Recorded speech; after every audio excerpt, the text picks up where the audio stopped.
में डूबी हुई ये सरकार है और जो बजट इनको मिलता है वो हर साल लैप्स होता है। ये हम कई फोरम पे कई बार बात उठा चुके हैं।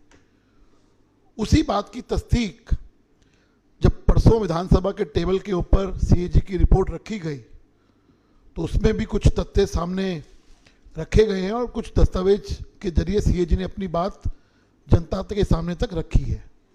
उसी बात को आज आपके समक्ष पेश करने के लिए आदरणीय प्रदेश अध्यक्ष श्री आदेश गुप्ता जी मौजूद हैं।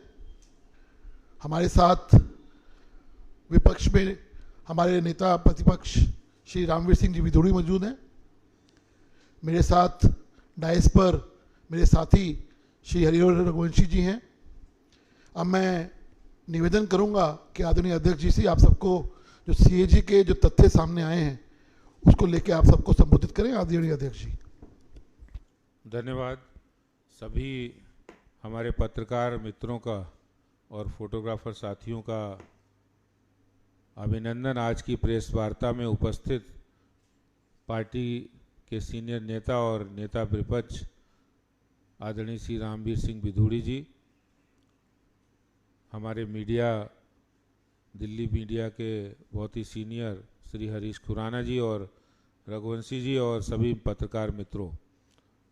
देखिए, आज एक इम्पॉर्टेंट मुद्दा ये है कि दिल्ली की सरकार जिस तरह वो सीएजी की रिपोर्ट का हवाला देकर अपनी पीठ थपथपा रहे हैं मुख्यमंत्री जी, ये हकीकत से बहुत दूर है और वास्तव में ये जो वो पीठ थपथपा रहे हैं पूरी तरह से झूठा है, पूरी तरह से झूठ का पुलिंदा है। क्योंकि वास्तविकता ये है कि सीएजी रिपोर्ट में इस तरह की कोई बात कही ही नहीं गई। और मैं ऐसा इसलिए कह पा रहा हूं क्योंकि मेरे पास वो साक्ष्य हैं, वो सबूत है जो सीएजी रिपोर्ट कह रही है। सीएजी रिपोर्ट कह रही है कि दिल्ली सरकार ने जो पैसा बजट पे किया था, करना था खर्च, वो नहीं किया योजनाओं में, वो उस मद में नहीं किया। न शिक्षा में किया, न स्वास्थ्य पर पूरा किया, न इंफ्रास्ट्रक्चर पर किया। और हर साल ये हो रहा है। और जो सरकार खर्च नहीं कर पा रही फिर वो कह रही सरप्लस है हमारे पास पैसा। आप विकास के काम कर नहीं पा रहे और कह रहे पैसा सरप्लस है। हकीकत ये, हमने कई बार एजुकेशन के क्षेत्र में हो, दिल्ली जल बोर्ड हो, सीवर हो या फिर इंफ्रास्ट्रक्चर हो, जो पैसा आपने बजट में प्रस्तावित किया, जो पैसा आपने बजट में आवंटित किया, साल के आखिरी आते आते वो पैसा खर्चा नहीं किया। 30 से 40% पैसा हर मद में खर्च नहीं किया। और इसके आंकड़े मैं आपको बताना चाहता हूं कि ये देखिए, सीएजी की रिपोर्ट है, जो ऑडिट रिपोर्ट है, उसमें 2015-16 के अंदर 7,374 करोड़ रुपया, 7374.53 करोड़ रुपया ये लैप्स हुआ है। यानी जो दिल्ली के लोगों को डेवलपमेंट मिलना था, विकास मिलना था, जो उन्हें सुविधाएं मिलनी थी एजुकेशन में, हेल्थ में, सड़क में, सीवर में, अनऑथराइज कॉलोनी के अंदर, झुग्गी झोपड़ी में, कॉलोनीज के अंदर सड़कों की हालत खराब है। बाहरी दिल्ली के ग्रामीण इलाकों में जितनी फिरनी सड़कें हैं सब खराब है। हॉस्पिटल की व्यवस्थाएं खराब हैं। तो वहाँ पैसा नहीं खर्च किया, वो पैसा लैप्स हुआ है। ये 2015-16 में मैंने आपको बताया, 2016-17 में 9,808.50 करोड़ रुपया, 2017-18 में 8,042.66 करोड़ रुपया बढ़ता गया। 2018-19 में 11,832.58 करोड़ रुपया। ये और 19-20 में 12,670.65 करोड़ रुपया। ये पैसा जो बचा है, जो सरप्लस जिसकी बात कर रहे हैं, ये असली में दिल्ली सरकार के निकम्मेपन की असली कहानी कहता है कि सरकार जो पैसा अपने बजट में जनता के लिए विकास कार्यों के लिए प्रस्तावित किया है, एलोकेट किया है, आवंटित किया है, उस पैसे को ही आप इस्तेमाल नहीं कर रहे। किस लिए रखा है पैसा? दिल्ली की जनता की टैक्स का ये पैसा है जो दिल्ली के डेवलपमेंट के लिए होना चाहिए, लेकिन आपने नहीं किया। और फिर आप कह रहे हैं कि हमने पैसा सरप्लस किया है और इसको अपनी पीठ थपथपा रहे हो।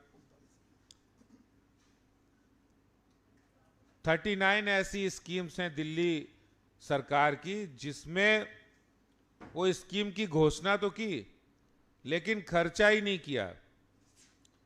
जैसे युवा महोत्सव है, मुख्यमंत्री अधिवक्ता वेलफेयर स्कीम है, रिसर्च ग्रांट स्कीम है, परंपरागत किसान विकास योजना है।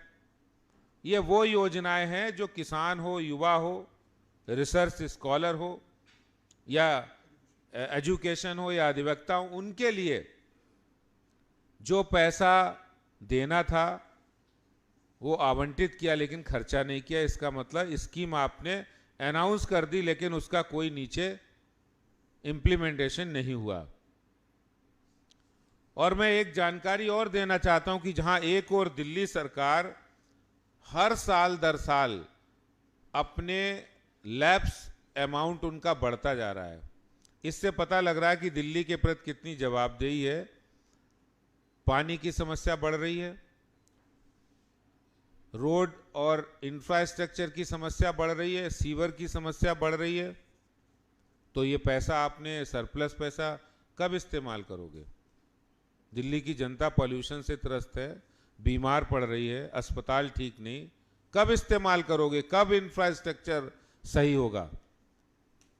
वहीं दूसरी ओर मैं आपको बताना चाहता हूं कि केंद्र सरकार लगातार दिल्ली के विकास के लिए जो पैसा है दिल्ली सरकार को, दिल्ली को, वो लगातार उसका अमाउंट, उसकी निधि हमेशा बढ़ाता रहा है, क्योंकि केंद्र सरकार, मोदी सरकार को दिल्ली की वासियों की चिंता है। और इसीलिए मैं आपको बताना चाहता हूं 2015-16 के अंदर केंद्र सरकार ने, मोदी सरकार ने 4,258 करोड़ रुपया दिल्ली को दिया, दिल्ली के विकास के लिए। 2016-17 में 2,875 करोड़, 2018-19 में 5,843 करोड़ रुपया और 2019-20 में 9,473 करोड़ रुपया केंद्र ने दिल्ली को विकास के लिए दिए। खास बात यह कि इन जो पैसा केंद्र सरकार ने दिल्ली के विकास के लिए दिए उसका कोई अता पता नहीं है।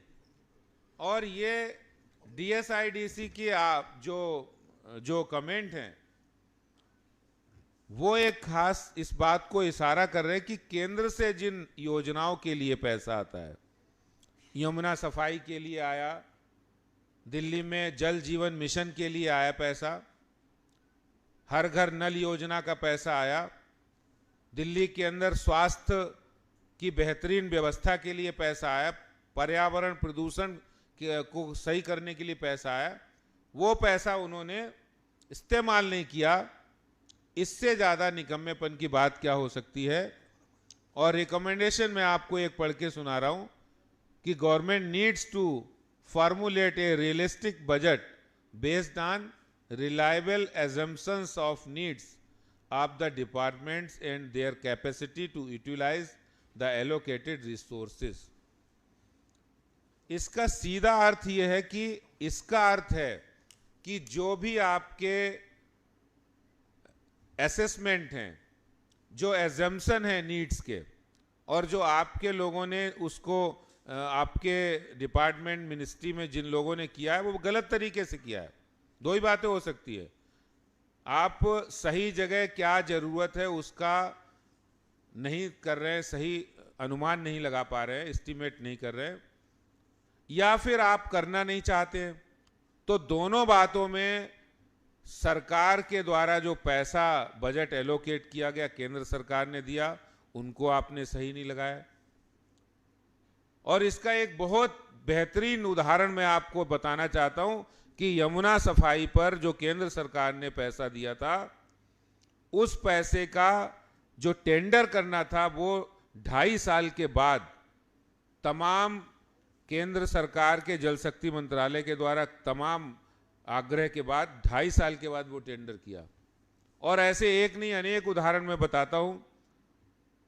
इन्होंने चाहे वो ग्रीन टैक्स हो या दिल्ली में जो मजदूरों के नाम पर 3,273.64 करोड़ रुपया सेस के रूप में इकट्ठा किया और उस पर ब्याज भी 1,081 करोड़ रुपए कमा लिए, लेकिन अब तक मात्र 182.88 करोड़ रुपया ही खर्च किया।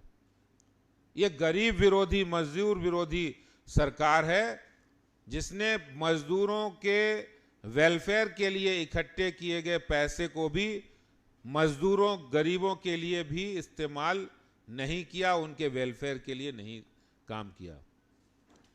मैं आपको एक और सीएजी का एक और टिप्पणी आपको बताना चाहता हूं जो बहुत गंभीर है। जो दिल्ली के अंदर आप देखते हैं इंडस्ट्रियल एरिया डीएसआईडीसी का, उसमें काम है, इंडस्ट्रियल एरिया में जो भी काम है वो डीएसआईडीसी का होता है। उसमें ड्रेनेज सिस्टम हो, सड़क हो, क्योंकि वो हमारे दिल्ली के डेवलपमेंट का एक अहम हिस्सा है। अगर वहाँ पे डेवलपमेंट नहीं होगा, सड़कें खराब होंगी तो प्रदूषण भी होगा और माल के आने जाने की भी दिक्कतें होंगी। तो एक गंभीर फाइनेंशियल जो कमेंट दिया है कि इरेगुलरिटीज़ है, उसके बारे में भी मैं आपको बताना चाहता हूं कि किस तरह से issues related to competencies of account, इसमें delay in transferring receipts into government account due to which funds remain outside consolidated funds of the NCT of Delhi. उन्होंने वो पैसा उस फंड में, उस मद में जमा ही नहीं कराया। और failure of DSIDC to insist on certified utilization certificate before release of monthly collection amount। आप देखिए फिक्सेशन ऑफ मेंटेनेंस चार्ज, मैं एक इसमें बताना चाहता हूं as per section 11.7A the concession agreement any claim और document provided by the concessionaire to DSIDC relating to income and expenditure in connection with the project shall be valid and effective only if certified by the concessionaires statutory auditors। इस तरह से कुछ दिया ही नहीं। Fixation of maintenance charge, failure of DSIDC to insist on certified utilization certificate, deficiency in maintenances of drainage sewerage system.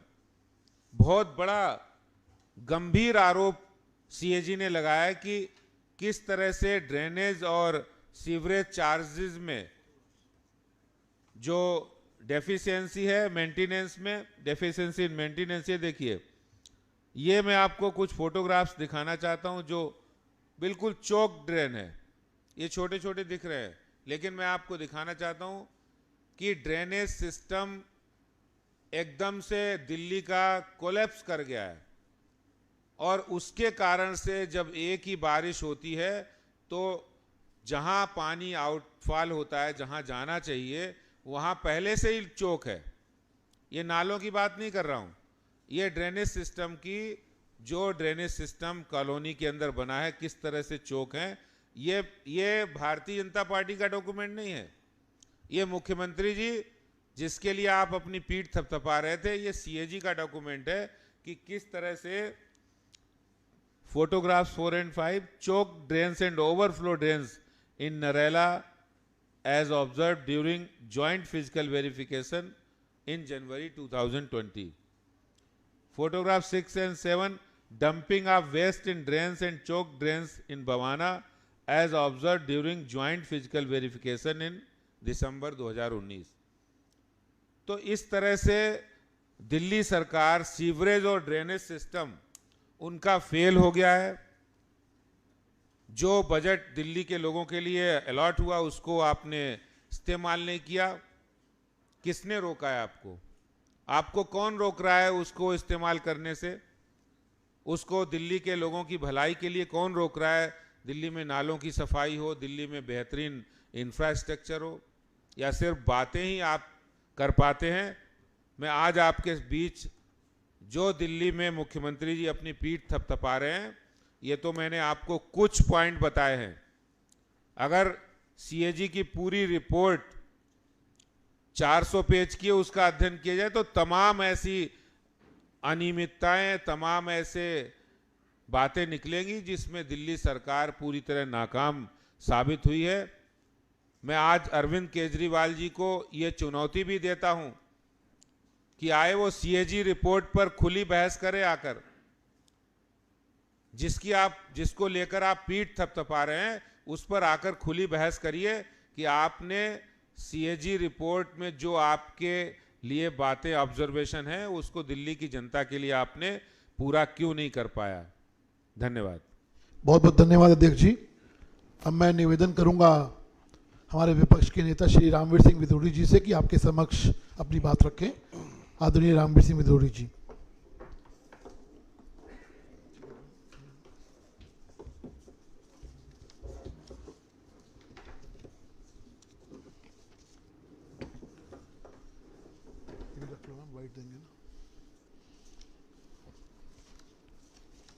Delhi Pradesh Bharatiya Janata party के यशस्वी अध्यक्ष आदरणीय श्री आदेश गुप्ता जी, प्रदेश के प्रवक्ता आदरणीय श्री हरीश खुराना जी, आदरणीय श्री हरिहर रघुवंशी जी, मीडिया के सभी सम्मानित साथियों, सीएजी रिपोर्ट ने अरविंद केजरीवाल जो ये दावा करते थे कि हमने दिल्ली को वर्ल्ड क्लास सिटी बना दिया है, उसकी पोल खोल दी है। दिल्ली में 2019 तक अरविंद केजरीवाल की सरकार दिल्ली की अनऑथराइज कॉलोनीज में पीने का पानी और सीवर लाइन उपलब्ध नहीं करा पाई। दिल्ली में कुल अनऑथराइज कॉलोनीज 1797 हैं और 353 अनऑथराइज कॉलोनीज में केवल पीने का पानी और सीवर लाइन उपलब्ध करा पाई। 88% अनऑथराइज कॉलोनीज में आज भी पीने का पानी और सीवर लाइन ले नहीं कर पाए। जहां तक मजदूरों के कल्याण के लिए जो दिल्ली के लोगों से टैक्स इकट्ठा किया, सीएजी की रिपोर्ट कह रही है कि 94% पैसा मजदूरों के कल्याण पर खर्चा नहीं हुआ। तीसरी बात हम ये कहना चाहते हैं, पब्लिक ट्रांसपोर्ट सिस्टम की वो बहुत प्रशंसा करते हैं। डीटीसी एक साल में 5,280 करोड़ रुपए घाटे में चली जाए, ये सीएजी ने कहा है। पिछले 7-7.5 सालों में अरविंद केजरीवाल की सरकार एक डीटीसी की बस खरीद नहीं पाई और डीटीसी के ऊपर 38,753 करोड़ रुपया 2019 तक लोन है। ये हालत इन्होंने डीटीसी की बना दी। मैं इसके साथ साथ ये भी कहना चाहता हूं कि जब अरविंद केजरीवाल सत्ता में आए थे, सत्ता में आने के बाद और सत्ता में आने से पहले उन्होंने कहा था कि हम दिल्ली में टैंकर माफियाज को समाप्त करेंगे। दिल्ली में जो टैंकर चलाए जा रहे हैं 38% टैंकरों में जीपीएस ही नहीं लगाया गया। 572 कॉलोनियों में आज भी टैंकर्स के द्वारा पानी उपलब्ध कराया जा रहा है। 2019 के अंत तक दिल्ली जल बोर्ड 28,000 करोड़ रुपए के कर्ज के नीचे दबा हुआ था। अब बढ़कर 58,000 करोड़ रुपया हो गया है। क्या अरविंद केजरीवाल के पास कोई जवाब है? दिल्ली में वो एक नया वाटर ट्रीटमेंट प्लांट नहीं लगा पाए, एक सीवेज ट्रीटमेंट प्लांट नहीं लगा पाए, और दिल्ली में पीने के पानी की सप्लाई में बढ़ोतरी हो, 1 MGD पानी की बढ़ोतरी इनके मुख्यमंत्री के बनने के बाद नहीं हुई, तो आखिर ये 58,000 करोड़ रुपया के नीचे आज जल बोर्ड जो है कर्ज के नीचे दबा हुआ है। इस पर अरविंद केजरीवाल को स्पष्टीकरण देना चाहिए। दिल्ली में अरविंद केजरीवाल ने बहुत जोर शोर से एक बात कही थी कि दिल्ली में लगभग 700 झुग्गी झोपड़ी कैंप हैं। हम कोई भी झुग्गी तोड़ने से पहले उनका पुनर्वास करेंगे या झुग्गी झोपड़ी के लोगों के लिए फ्लैट बनाकर देंगे। जब से उनकी सरकार आई है, उन्होंने दिल्ली में झुग्गी वासियों के लिए एक सिंगल फ्लैट नहीं बनाया, लेकिन केंद्र सरकार की मदद से दिल्ली में जो 28,000 फ्लैट्स बनाए गए और अब उनकी संख्या बढ़कर 50,000 हो गई है, वे जर्जर हालत में हैं। अरविंद केजरीवाल ने कहा कि हम इन फ्लैट्स को ठीक ठाक करेंगे और उसके ऊपर लगभग 2200 करोड़ रुपया खर्च करेंगे। वे एक भी फ्लैट को ठीक नहीं कर पाए और वे फ्लैट्स खाली पड़े हुए हैं, क्योंकि इसलिए खाली पड़े हैं कि वो जर्जर हालत में हैं और इन्होंने उचित नहीं समझा कि दिल्ली में जिन लोगों के पास रहने के लिए पक्का मकान नहीं है और जो योजना केंद्र सरकार की थी, उन फ्लैट्स को ये गरीब लोगों को अलॉट नहीं कर पाए। इससे बड़ा इस सरकार के पार्ट पर क्या फेल्योर होगा। मैं अपनी बात को समाप्त कर रहा हूं। एक बात मैं जरूर कहना चाहूंगा कि दिल्ली सरकार ने, अरविंद केजरीवाल को बताना पड़ेगा, बड़ा भारी स्कैंडल है ये, 19,261 करोड़ रुपया की राशि निगमों को, ग्रामीण बैंकों को और जॉइंट स्टॉक कंपनियों और कोऑपरेटिव में निवेश किया, और उनको यह बताना पड़ेगा कि उस पर केवल जो ब्याज मिल रहा है नाम मात्र का 0.06% से लेकर 0.08% ब्याज मिल रहा है, जो इतिहास में सबसे कम है। अरविंद केजरीवाल, आपको जवाब देना पड़ेगा। और जो आपने कर्जा लिया हुआ है आपकी सरकार ने, तो आप दूसरी तरफ 8.54 और 8.65% की दर से ब्याज देते हो। तो आप जो ये ब्याज दे रहे हो, जो आपके पास ये पैसा है, क्यों नहीं आप ये पैसा जहां से आपने लोन लिया हुआ है उनको क्यों नहीं लौटा देते हो? ये जो इतना बड़ा स्कैंडल है, इसकी जांच होनी चाहिए और हम सीबीआई से भी, एंटी करप्शन ब्यूरो से हम जांच की मांग करेंगे कि इस घोटाले की जांच की जाए। अंत में मैं ये कह सकता हूं कि अरविंद केजरीवाल की सरकार पिछले 7 सालों में हर मोर्चे पर विफल रही है।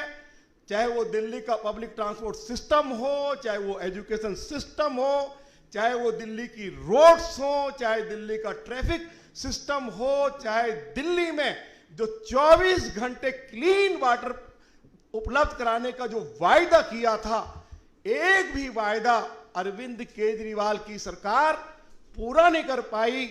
उन्होंने यह भी कहा था हम 500 नए स्कूल खोलेंगे, हम दिल्ली को नए 20 कॉलेज देंगे, वो एक भी नया स्कूल नहीं खोल पाए, बल्कि 31 स्कूल दिल्ली में बंद कर दिए गए। दिल्ली में जो 12 colleges fully funded by Delhi government, उनको 6 महीने से teaching staff, non teaching staff को अरविंद केजरीवाल की सरकार सैलरी नहीं दे पा रही है, गेस्ट टीचर्स को रेगुलराइज नहीं कर पा रही है, स्कूल्स में प्रिंसिपल, वाइस प्रिंसिपल और साइंस और कॉमर्स की पढ़ाई नहीं है, तो दिल्ली का बदहाल कर दिया है। थोड़ी सी भी बरसात होती है तो दिल्ली डूब जाती है। अरविंद केजरीवाल पूरी तरह से विफल हो गए हैं। नैतिक जिम्मेवारी लेते हुए उनको अपने पद से त्याग पत्र देना चाहिए। मैं इस जो प्रेस कॉन्फ्रेंस है इसके माध्यम से उनसे ये आग्रह करता हूं। बहुत बहुत धन्यवाद। बहुत बहुत धन्यवाद। अब कोई प्रश्न हो तो जी।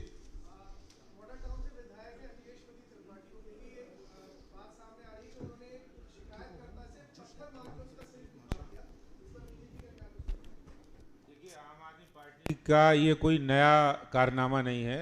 इससे पहले भी कई उनके जनप्रतिनिधि और विधायकों ने जनता को, अफसरों को और इस तरह से बेइज्जत किया है, उनको अभद्र भाषा का इस्तेमाल किया है, उनके साथ मारपीट की भी है। चाहे वो दिल्ली के मुख्यमंत्री हों जिन्होंने उस समय के चीफ सेक्रेटरी के ऊपर हमला करवाया था, और चाहे वो इनकी आम आदमी पार्टी के कई विधायक इस आरोप में लिप्त हैं और उन्होंने, उनका कोई नया कारनामा नहीं है। इससे साफ पता लगता है कि आम आदमी पार्टी के जो जनप्रतिनिधि हैं वो जनता की भावना और जनता की संवेदना की कितनी कदर करते हैं। वोट लेने के लिए तो कहते हैं हम जब वोट लेने का वक्त आता है तो सब काम करेंगे, और जब वोट ले लिए, जीत गए, तो उसके बाद जब कोई काम कराने के लिए पहुंचा तो उसको इस तरह से गाली दी, अभद्र भाषा का इस्तेमाल किया। ये बहुत गलत है। मारपीट की, ये बिल्कुल गलत है। पुलिस ने कार्रवाई की है और ये इसको मुझे कोई उम्मीद नहीं मैं ये कहूं कि आम आदमी पार्टी उनको पार्टी से निकाल दे, क्योंकि वो इसी तरह के लोगों से, इसी तरह के तत्वों से भरी हुई पार्टी है। जी।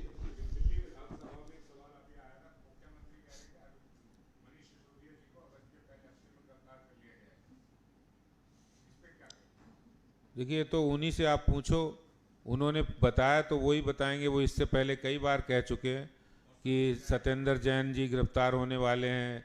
वो भविष्य वक्ता भी हैं। पहले वो अपने भ्रष्ट मंत्री की गिरफ्तारी के बाद वो जज भी बन जाते हैं, वो जांच एजेंसी भी बन जाते हैं, और फिर उसके बाद भविष्य वक्ता भी बन जाते हैं। तो ये तो वही जानते हैं। बहुत बहुत धन्यवाद। धन्यवाद।